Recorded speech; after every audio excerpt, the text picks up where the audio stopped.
Hello there, welcome back to the Thera campaign Abridged. In the previous part we made a little bit of progress against the Taha Caliphate, winning a few battles, and we also fought a gigantic, real messy battle against the vampires.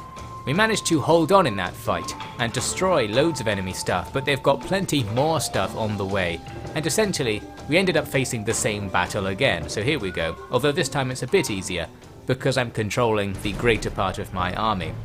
After linking up with the AI reinforcements in the corner, we sit here on this nice hill and let the enemy come at us. First, they're using some blood knights. This could be dangerous, but they're using them in the worst possible way. They're on their own, and they're walking uphill towards us.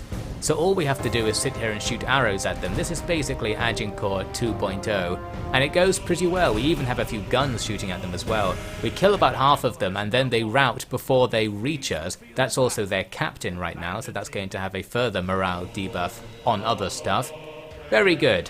Now in comes the rest of everything else though. They're mainly focusing on my left flank, where my AI companion is. So we're going to do some advances on the right, and hope the AI doesn't do anything too weird with our troops. On the left, I'm trying to help out with my grenade throwers, but they're already too close to the front line. Their skirmishing distance is too great for their range.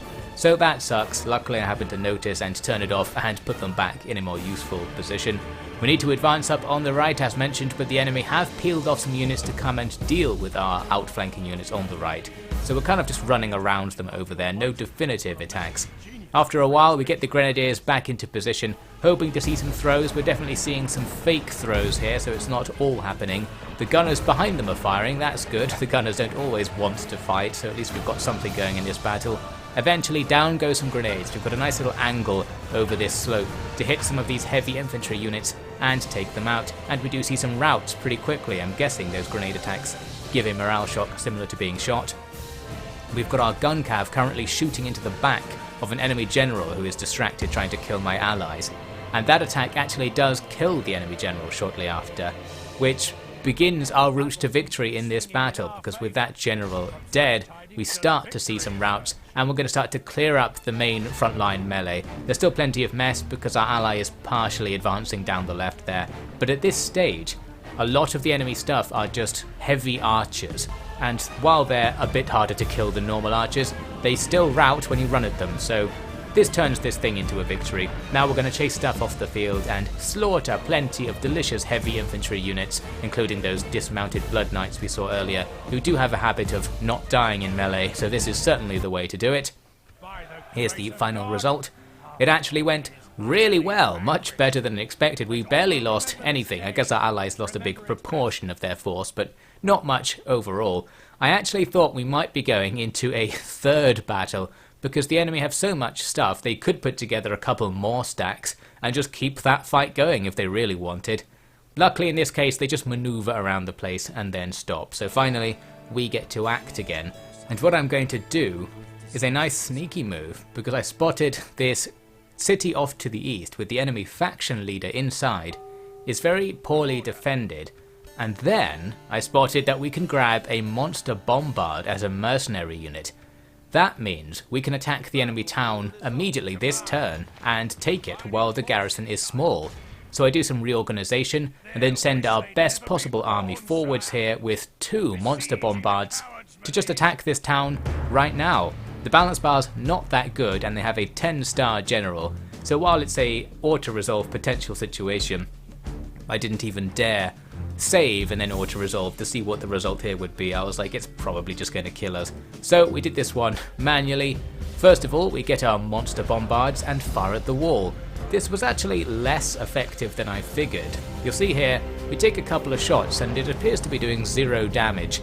I think it's because certain spots on the wall are actually invincible. Eventually, something gets through, and when you get a hit against a bit of the wall that is vulnerable, it kills it in 1 hit. So there we go, now the walls are crumbling. This completely lags out the game. I'm guessing the physics here is too much or something as it tries to have the little bits fall off, but we've got 2 ways into the town. Now we'll gradually advance. There's not very much on the inside. I spent a long time trying to do some fancy stuff here, like having my snipers on the wall shoot down the streets to kill the enemy crossbows without me having to get into their range. But here's the real fight actually. It's just our heavy spearmen fighting with the enemy's general and bodyguard. Pretty much the best matchup we could have in our army, so that's a good setup at least. But the real way we can kill these guys is to bring up the grenadiers behind the spearmen. So here we are, we can throw over the top, down this nice narrow street, there's no escape. And I wonder if these general's bodyguards with their winged hussars thing going on have a bigger hitbox because the models go up higher or something. They might be easier to hit with grenades than other types of heavy cavalry, who knows. But you can see it is having the desired effect. We can take them out with this method. We actually can't really take them out with our heavy spears, who suck and are rapidly dying, so I guess they're not heavy enough. But I think it's just because these general's bodyguards are actually really good given their performance in other battles. It gets to the point when our grenadiers can't throw anymore because they don't have line of sight on the last few at the front. So those last few at the front start actually hacking through our group slowly but surely. But eventually we do kill them with sheer attrition. We kill the general as well.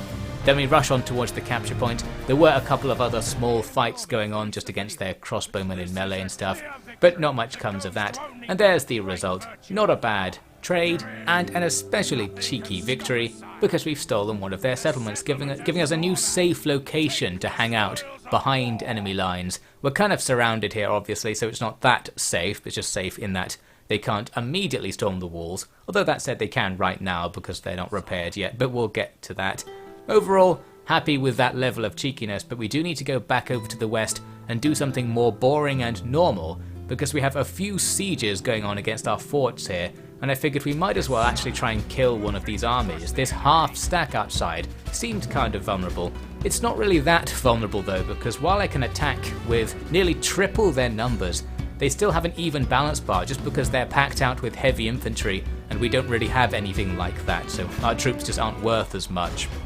Things start with a bang. They just straight up cav charge down the center and start annihilating us with their blood knights. I'd set up my pikes and grenadiers on the flanks expecting attacks, but even here where I was attacked on the flank I also mis-microed and got my guns frontally charged, so we lose the unit of guns, and you can see by the flashing on the unit cards we're losing a fair bit of the center of our army as well.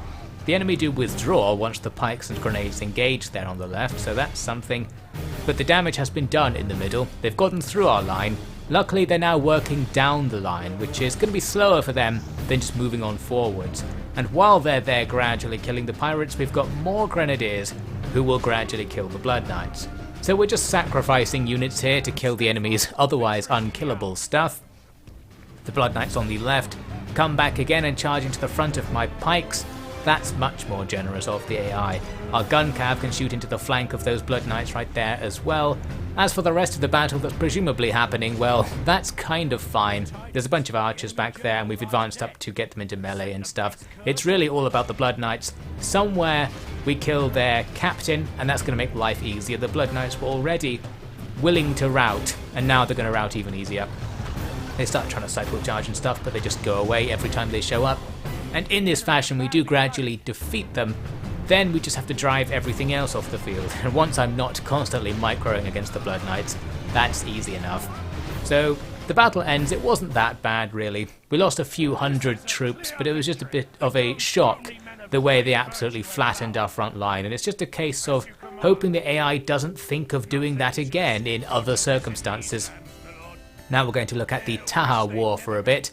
First, I moved out from Naboo, because the next town down the road isn't that heavily defended, although the balance bar seems to disagree. It's just because they've got elephants in here. We have some cannons. That means we can just break open the walls and attack right now and try to get inside and to safety. So we blow open the wooden wall, that's easy enough. And then I'm just going to run all of my army through the breach. You might note, the place we've broken open is the place where the enemy's towers and archers are. It would be a bit easier if I just shot somewhere else and walked in where the enemy didn't have troops garrisoned, but sometimes I have this kind of psychopathic flippancy where I want to do it the hard way just for drama, or perhaps because it's easier. The enemy tend to deploy themselves right in front of where you deploy, so if you don't want to move sideways, you just have to take the enemy's arrows. We do that, and now our big blob has made it into the town. We have to fight a single enemy melee unit to get inside. The archers on the wall rout, and now we can kill them with my cav, who I have spammed through as well. The only other threat then will be the elephants, and they're just sitting next to the melee right now, not really doing very much. Gonna send my generals to go around and take the capture point by using a route further into the town. As for the elephants, I'm doing the thing that so far simply hasn't worked in this campaign. I'm just gonna keep trying it though. That is putting guns on walls and shooting down. It can happen, depends what the AI feels like doing. The idea is there anyway. It feels safe because they can't attack you, in melee at least, while you're up there. Some fire archers are doing the same thing, and our infantry are just getting absolutely annihilated as the elephants walk into them. I did have my pikes in there. I like to believe they have some sort of bonus against elephants. You'd think they do, although I don't actually see any evidence of that. They're not cutting the elephants down or anything in the same way they do to cav.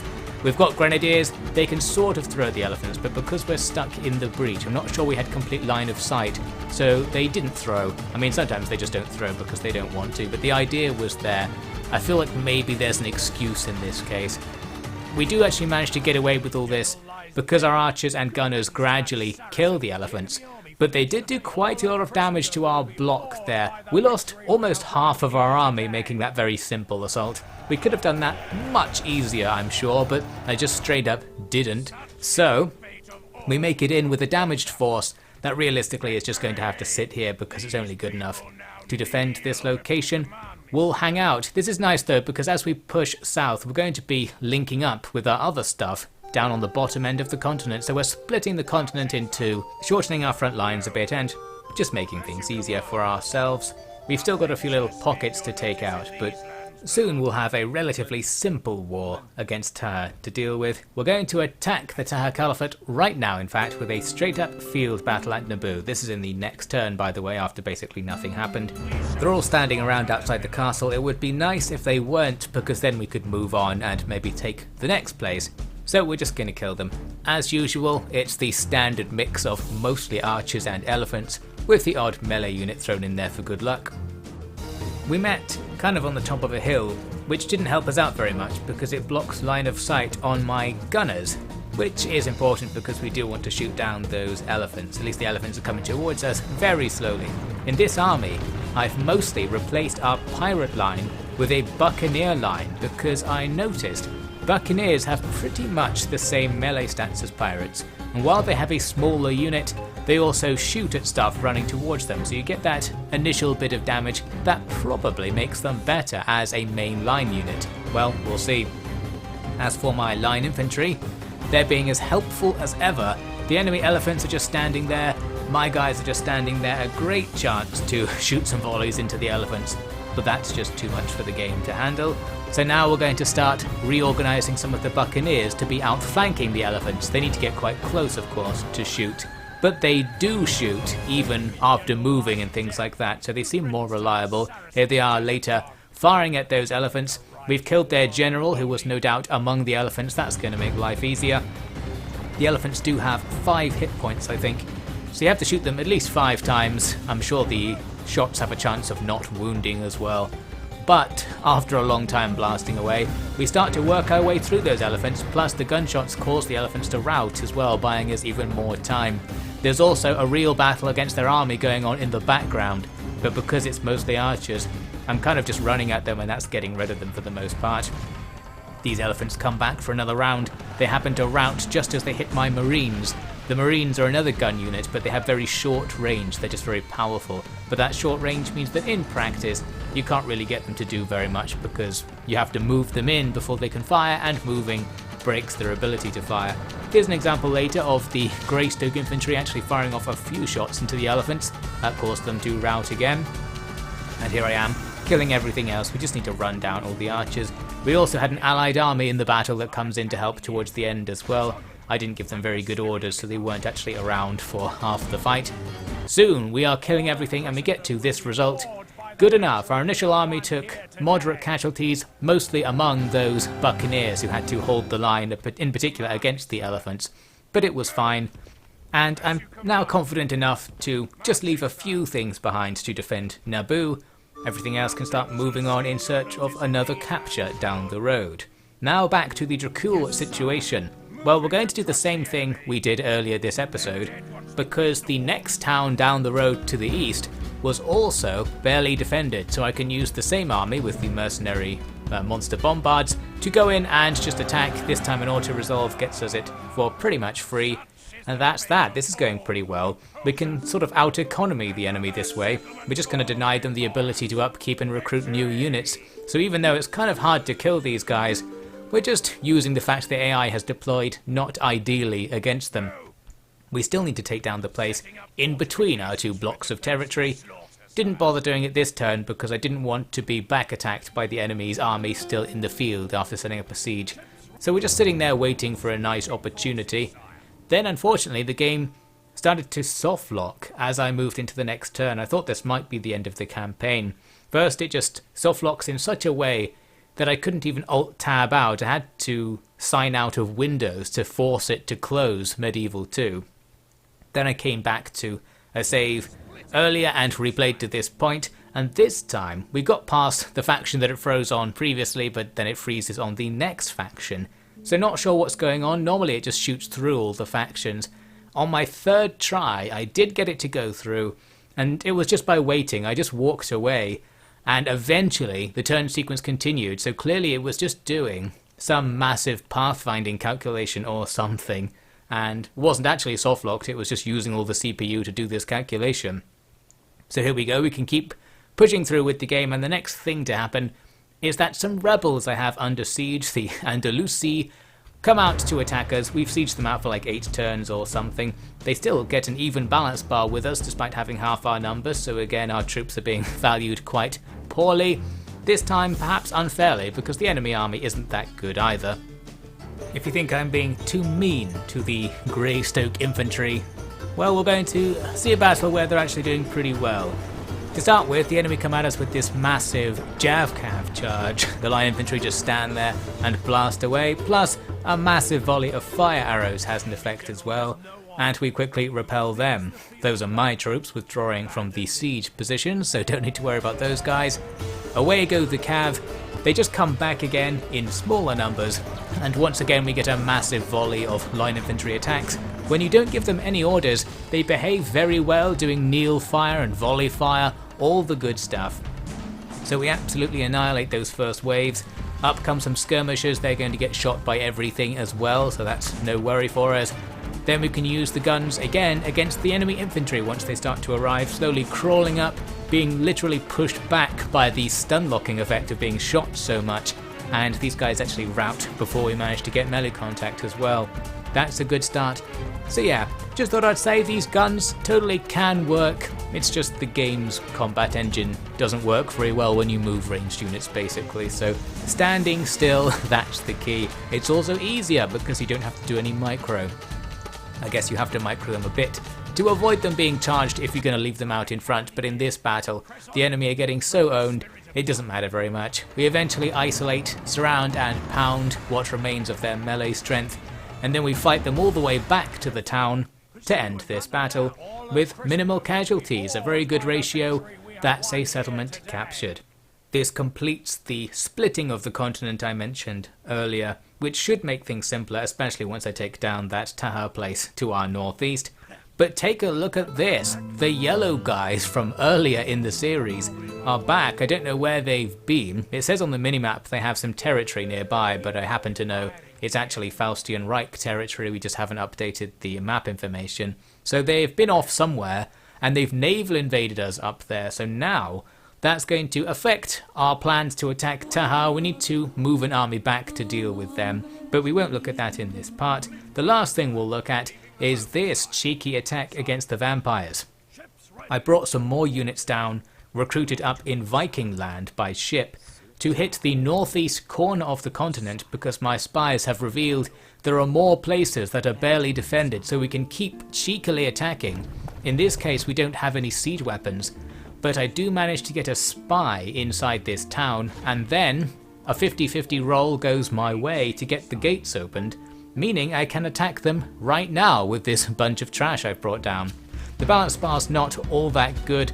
I wanted to make this an auto-resolve, but not like that because it would probably go wrong. I am able though to bring over some horse archers and a general from the armies in the middle of the continent, since they can move so far. So they just rush all the way up here in one turn, join the army, the balance bar gets better, there's the auto-resolve. Not a very good ratio, but I don't mind because it's still pretty good for us overall. Another Dracul settlement is taken.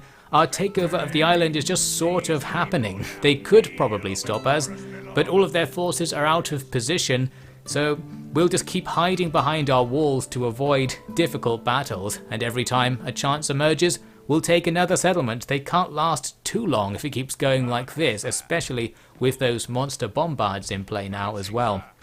So we'll pick up from here next time, and we'll also go and have a showdown with those yellow guys.